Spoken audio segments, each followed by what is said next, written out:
আসসালামু আলাইকুম ওরহমতুল্লাহি ওবারাকাতু।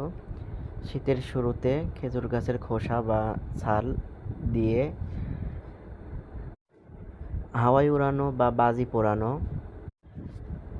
আপনারা দেখতে থাকুন কিভাবে হাওয়ায় উড়ানো বা বাজি পোড়ানো হয়। এখনকার সময়ে মোবাইল নিয়েই সবাই ডুবে থাকে, কিন্তু অতীতের এই হাওয়ায় উড়ানো বা বাজি পোড়ানো এগুলো অনেকেই জানে না। তাই আপনাদের মধ্যে এই ভিডিওটা তুলে ধরলাম।